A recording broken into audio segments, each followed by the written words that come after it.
Hi everyone, and welcome to my channel. This week I'm creating an acrylic painting using a variety of different textures. And the textures are created using tools that I found just around my house or around my studio. A lot of them you might even have on hand. For instance, I used a chopstick, I used a plastic fork, I used some joint tape, I think it's called. Just whatever I could find to create a variety of different textures that bring interest to the painting. Thank you again for watching. If you have any questions or comments, please don't hesitate to put them in the comment field. Happy creating and stay well. So we're going to start by creating a stencil using some parchment paper and a hot glue gun. So first you draw the form you want to create, and then you simply trace the lines that you drew on your parchment paper with the hot glue. It's important to be careful not to touch the hot glue because you might burn yourself and we wouldn't want that. And it's also important that you make sure that you are using parchment paper, otherwise your stencil will stick to the paper. Once the stencil is cooled and dried, you can remove it from your parchment paper. For this painting, I used a canvas approximately the same size as the stencil I created using the hot glue. And then I put Liquitex molding paste on top of my canvas so that I could start creating some textures. Art supplies can be pretty expensive, so sometimes I like to go visit my local hardware store to see what else I could use to do the same type of effect in my paintings. In the past, instead of molding paste, I have used plaster and joint compound, and as you can see here, I'm also using some other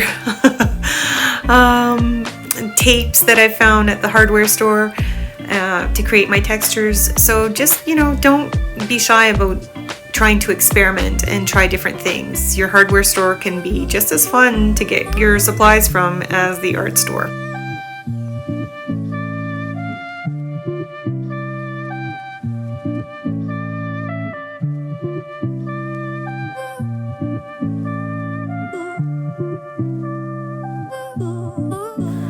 Once your texture paste is completely dry, brush some water over the surface and then put a wash of paint over it.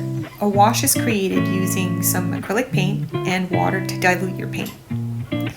This helps to make the paint more fluid, and it will move into the cracks, the creases and cracks that you've created while creating your textures.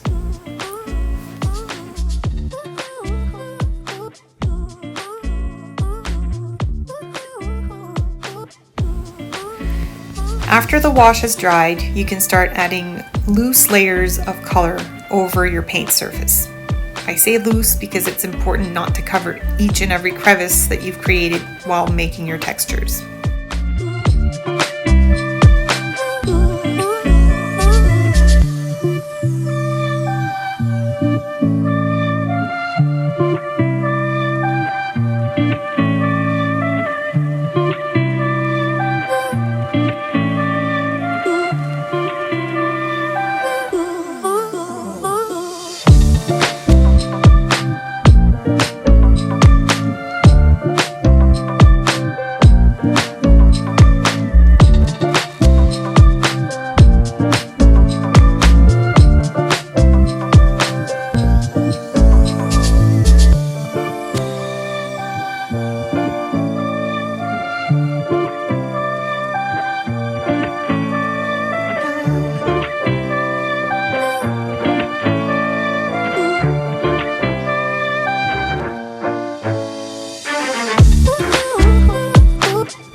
Here I'm adding a lighter colored layer of paint, making sure again that I'm not covering every nook and cranny of the surface, because I want some of these other layers of color to show through.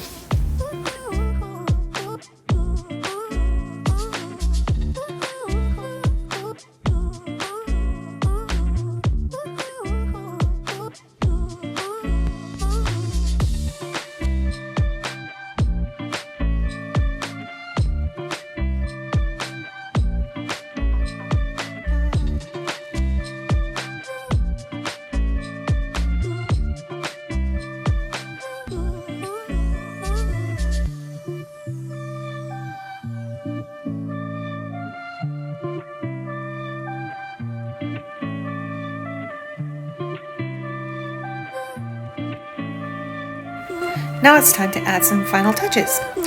Using a flat brush and some gold paint, I like to go along the edges of the raised edges of the textures in my painting, especially around the leaves, and add a little bit of glitz. And now the painting is finished. It's time to stop and admire all those beautiful textures and layers of color that you've created. Thanks for joining me. It's been a lot of fun, and I hope you have a wonderful week. Happy creating and stay well.